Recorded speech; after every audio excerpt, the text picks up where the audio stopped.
Muy buenos días. A esta hora de la mañana tenemos la visita del ex senador del partido Cambio Radical, pero ahora aspirante a la presidencia de la República, David Luna. Bienvenido a Radio Guatapurí. Muy buenos días. Andrés, muy buenos días para ti. Muchas gracias por esta invitación. Un saludo muy especial también para Andrés, para Jimmy y para todos los oyentes de Radio Guatapurí.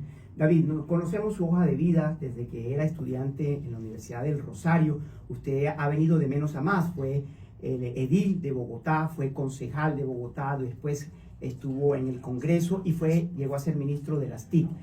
¿Por qué ahora dar el paso a la presidencia? Andrés, yo renuncié al Senado, renuncié al Congreso y también al partido.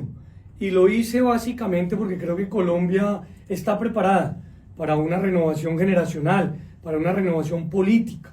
Quienes nos han gobernado durante los últimos 30 años merecen gratitud, pero Colombia merece nuevas ideas. Y yo vengo del mundo de la tecnología, donde evidentemente hay muchas alternativas para resolver los problemas tradicionales que tanto nos han afectado.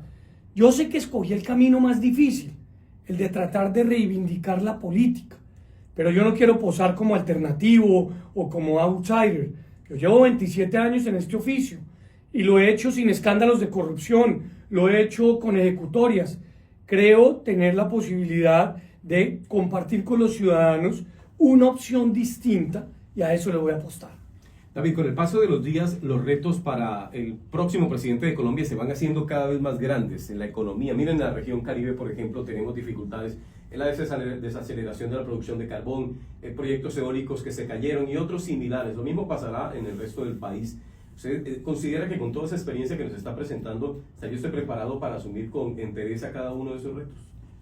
El más importante problema que tiene Colombia en los próximos años se divide, digamos, en tres. El que tiene que ver con, por supuesto, la crisis fiscal, o sea, la crisis de plata, de la billetera, porque se está gastando más de lo que se recibe, pero adicionalmente porque no estamos siendo lo suficientemente juiciosos en el proceso de endeudamiento. El segundo, el problema social que tiene que ver con la salud, que tiene que ver obviamente con la educación, donde hay que pensar en alternativas distintas. El tercero, el que usted menciona, el de la soberanía energética. Hay un problema en la energía por los altísimos precios, pero adicionalmente porque se asoma un racionamiento que no está siendo bien administrado. Un problema de escasez de gas que está impactando en el recibo de los colombianos, 30% ya, y un problema minoenergético donde golpearon, por ejemplo, uno de los principales ingresos del departamento del Cesar sin ningún tipo de alternativa. Yo sí creo que hay que pensar en las transiciones energéticas, pero con planes de trabajo. Mire usted Alemania, que tomó la determinación de cerrar todas sus acciones extractivas, sus acciones nucleares, y hoy en día está viendo a ver cómo produce o cómo compra energía de otros países. Entonces, yo sí creo que no solo tengo la experiencia, el conocimiento, sino adicionalmente el sentido común y la sensatez. Esto no se trata del que más grite, ni el que más insulte, ni el que más likes conquiste. Se trata de las personas que estamos absolutamente listas para unir al país y no seguirlo dividiendo. David, usted militó en Cambio Radical durante varios años. ¿Por qué decide renunciar al partido y buscar la presidencia por fuera de ella a través de un proceso cívico, pues, de recoger firmas? ¿Es posible ser presidente de Colombia por firmas cuando aquí se dice que la maquinaria pesa mucho, que es necesario aliarse con la clase política tradicional para llegar al poder? Fíjese, Petro, que había buscado la presidencia en 3 ocasiones, le tocó aliarse con los mismos de siempre, con los Roy Barreras, con los Armando Benedettis y con similares para poder llegar a la presidencia. Si no, no hubiese llegado nunca. Andrés, yo precisamente tomo la decisión por 2 razones. La primera, porque hay mucha gente que me dice, hombre David, yo quiero acompañar su proceso porque usted es un tipo con una carrera transparente, sin escándalos y con ejecutorias, pero no estoy de acuerdo con lo que propone o con lo que hace o con lo que representa su partido. Por eso yo he hecho mano de una figura constitucional que es la recolección de firmas para crear un movimiento ciudadano que en este caso se llama Sí hay un camino, porque yo sí creo que hay un camino para recuperar la esperanza de este país, la moral. Pero dos, yo estoy absolutamente convencido que en los partidos hay gente buena, como también hay gente mala. Con la gente buena hay que trabajar, porque es que uno no puede denigrar de la política para hacer política. Yo sí creo que en esto se necesita experiencia, Andrés. Y si mañana Dios no lo quiere, yo jugando un partido de fútbol, ahora que está tan de moda el pádel o algunos otros deportes, se me rompe la rodilla, pues yo no busco el mejor odontólogo para que me la opere. Busco al mejor ortopedista. Y yo creo que Colombia necesita eso, un liderazgo distinto.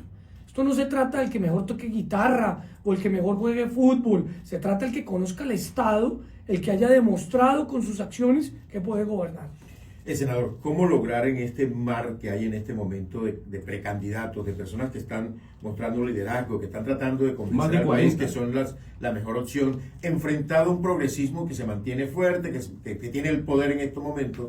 ¿Cómo marcar la diferencia para consolidar esa iniciativa y lograr el respaldo general para enfrentar seguramente a lo que vamos a llegar al final, enfrentar al progresismo y a la línea y la corriente del presidente Gustavo Petro?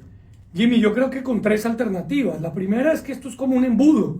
Claro que arrancamos varios, pero obviamente la opinión pública va filtrando a través de las encuestas y a través de otras figuras quiénes son los que verdaderamente tienen capacidad de enfrentar a quienes yo, por ejemplo, he enfrentado durante los últimos 3 años, como es a un gobierno que promete mucho y que hace poco. Yo he recorrido los departamentos del país y veo mucha tristeza de los jóvenes, a quienes les prometieron que les iban a condonar los créditos del ICETEX y nada pasó.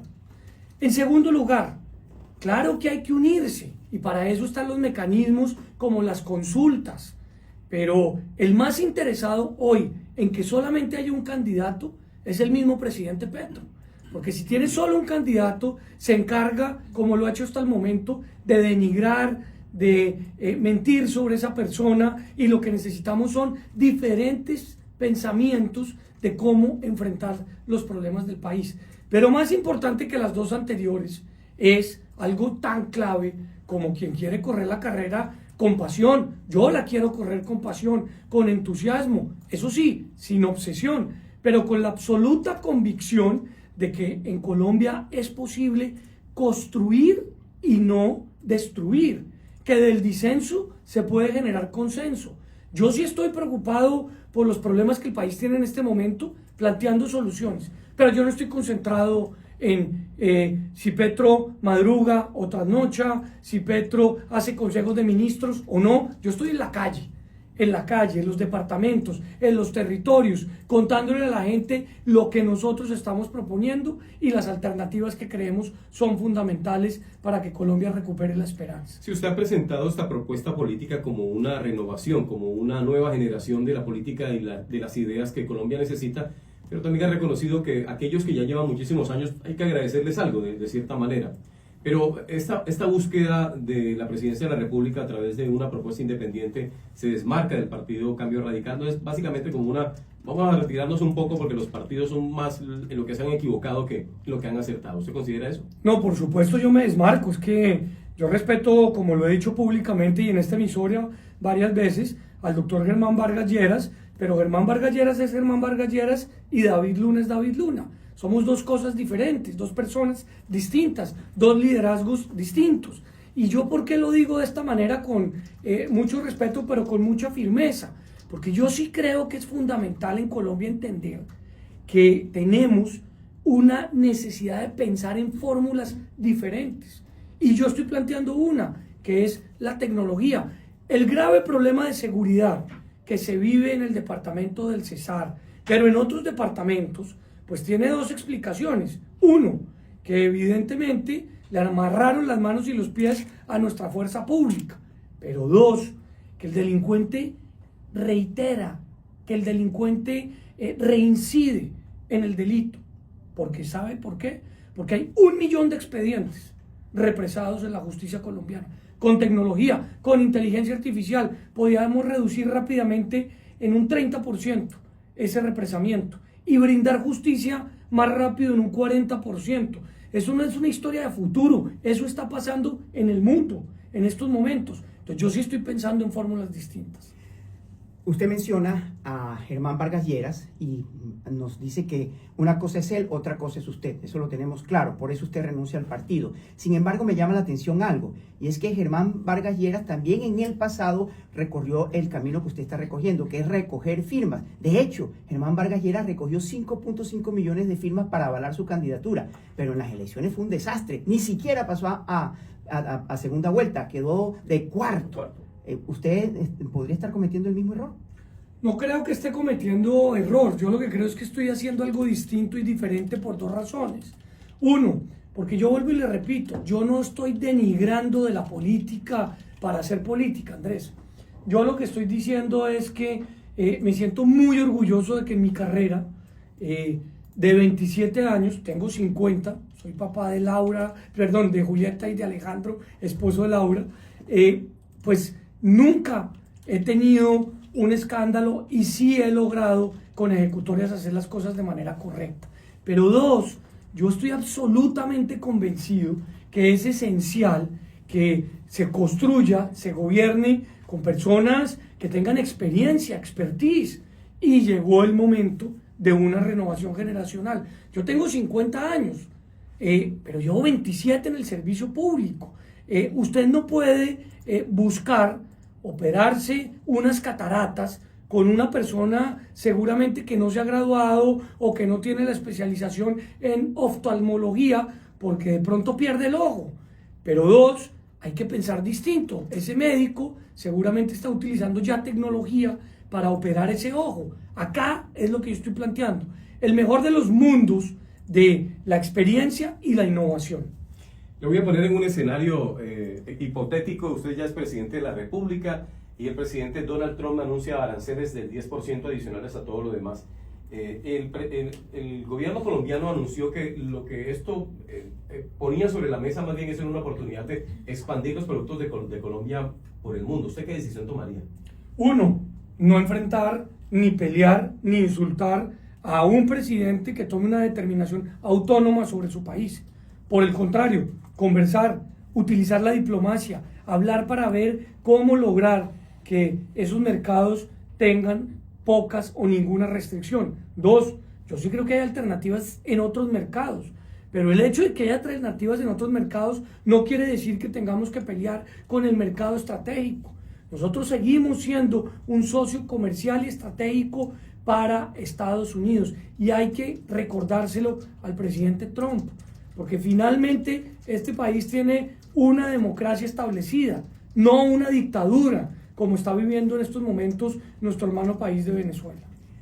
David, en el panorama político local, nacional, ha empezado a hacer carrera la tesis de que nuestro modelo centralista está haciendo agua, que es necesario hacer reformas porque no sirve más. De hecho, la reforma al sistema general de transferencias va en esa dirección. Algunos incluso dicen debemos ir más allá, debemos migrar a un modelo federalista porque todo está centralizado en Bogotá, hay un bogocentrismo que es odioso, que es incómodo. Y usted ve, cuando usted fue ministro, recordará que todos los alcaldes del país y los gobernadores, incluso todas las semanas les toca coger un avión el lunes por la mañana para ir a patinar proyectos para sus regiones. Eso es casi que una actitud mendicante con las regiones del país. Y ese es el modelo que hemos tenido en los últimos 200 años.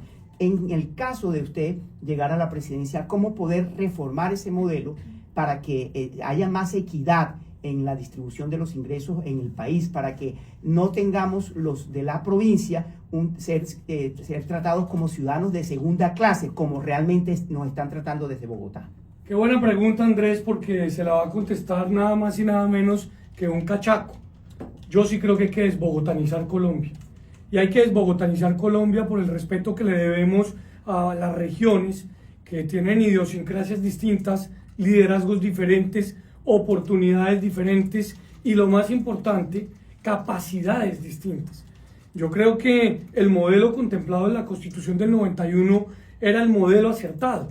Por eso, en el año 2007, cuando se presentó la modificación para reducir los recursos que llegaban a las regiones, yo fui uno de los 3 representantes que votamos en contra ese acto legislativo, de 165 de esa época.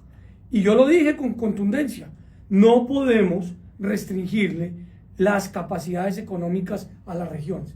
Pero 2, acá también hay que identificar una cosa, que es las competencias. Le voy a poner 3 ejemplos. Las placahuellas. Placahuellas hace el INVIAS, el DPS, la gobernación, la alcaldía. Solamente una entidad debe encargarse de las placahuellas. Y ahora las juntas. 2, la conectividad de los colegios, el Ministerio de Educación, el Ministerio TIC, la gobernación, la alcaldía. Solamente una entidad debe encargarse de esa actividad. ¿Por qué? Primero, para luchar contra la corrupción, porque si usted sabe que Juan es el que conecta el internet, pues Juan es el único responsable. Hoy son Juan, Camila, Roberto, Pedro y Ana María, 5. Entonces ahí no hay ningún control. Y la última cosa, es esencial entender que hay formas distintas. Valledupar tiene un problema complejo de desempleo. ¿Cómo enfrentar el desempleo en Valledupar? La fórmula es diferente a cómo enfrentarla en Santa Marta o cómo enfrentarlo en Cúcuta. Yo creo que acá hay talento juvenil. Muchos jóvenes que tienen capacidades tecnológicas que podrían ser formados en ciclos de máximo 12 meses, con una intensidad horaria de 10 horas al día. ¿Para qué? Para salir con alto nivel de inglés a programar software, a desarrollar código. ¿Sabe cuánto le están pagando un pelado de esos en países como Estados Unidos, como India, como Estonia? $150 la hora. No se tienen que mover de su casa, conectados. Ahí hay oportunidades. Y el desempleo, que vuelvo y repito, en Valledupar es alto, hay que enfrentarlo para Valledupar de una manera distinta al resto del país. Senador, ya la Biblia nos ha marcado hechos importantes en la trascendencia humana. David venció a Goliat, nos dice la Biblia en esa oportunidad. ¿Usted está consciente, está preparado para vencer todos esos Goliat que se aparezcan en esta campaña política? ¿Y cuál sería el Goliat más difícil de vencer en esta contienda a la presidencia de la República?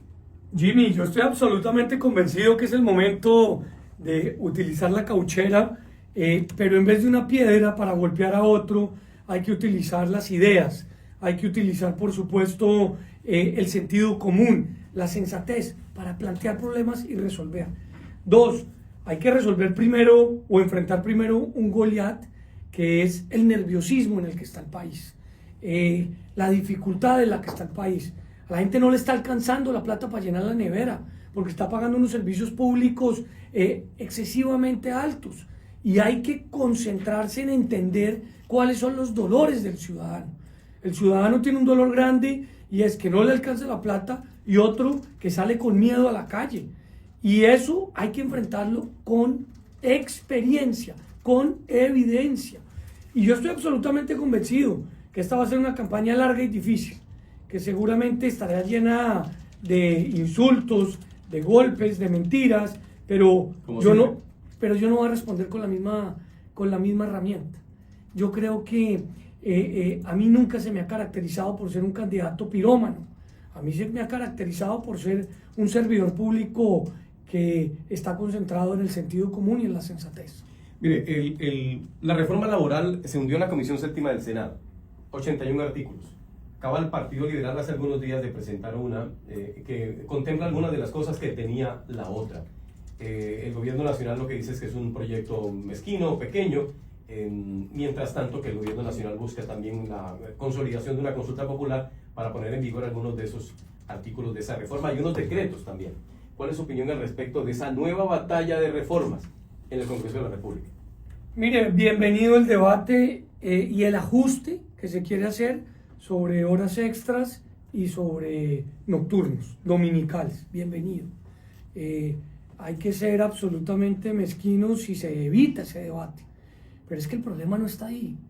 El problema está en que la tecnología, la inteligencia artificial, va a destruir 90 millones de empleos en el mundo. El problema está en que muchos de los empleos que hoy se viven habrá que reclasificarlos. Hay que reentrenar a los ciudadanos. Hay que repensar cómo van a trabajar en el presente. Y de eso no había un solo artículo en la reforma. Entonces yo lo que les digo es, hombre, entendamos que el mundo está cambiando y que ese debate entre la derecha y la izquierda está pasado de moda, que hay que entender que muchos de los empleos van a desaparecer si no logramos transformarlos. Muchas empresas en el mundo ya están viendo cómo recapacitan a sus empleados para que ellos con nuevas habilidades puedan desarrollar nuevas actividades. Entonces, eso es lo que hay que pensar, pero no, como acá estamos en el debatico, a ver cómo un presidente o un expresidente o un senador o un exsenador se ganan unos likes, se ganan unas pantallas. No, hay que pensar a futuro, y por esa razón es que yo planteo que hay que hablar de temas distintos. Estamos dialogando con David Luna, precandidato a la presidencia de la República. En una entrevista previa él se definió como un cachaco de esos que se pone rojo cuando está en el calor del trópico. Queríamos aprovechar estos minutos finales para ese mensaje a la amplia audiencia de Radio Guatapurí. Lo escuchan no solamente en el departamento del Cesar, Sur y Centro de La Guajira, parte del Magdalena. ¿Qué les dice? ¿Qué tiene que decirle David Luna a aquellas personas que los escuchan? Andrés, primero gracias por esta oportunidad, porque me siento muy honrado y agradecido de estar en esta, la más importante de las emisoras. Dos, yo le quiero pedir a los oyentes que me den la oportunidad de servir como presidente, pero más que me den la oportunidad de conocerme, que revisen mi hoja de vida, que tengan el chance de saber lo que yo he hecho durante mi vida, lo que estoy proponiendo, el tipo de familia que tengo, la forma de actuar, la forma de hacer la política. Yo entrego con mucha humildad una hoja de vida a cada uno de ustedes, porque yo estoy absolutamente convencido que es importante que se sepa qué se ha hecho y qué se quiere hacer. Entonces vamos a trabajar y a correr esta carrera con mucha decisión, con mucho entusiasmo, pero lo más importante, con mucha pasión. Eso sí, sin obsesión, porque primero está Colombia que cualquier otra cosa. Muchas gracias por estar aquí. Sabemos que esta es la primera de muchas entrevistas que le vamos a hacer como precandidato a la presidencia de la República. Que tenga usted un buen resto de día. No, muchas gracias a ustedes por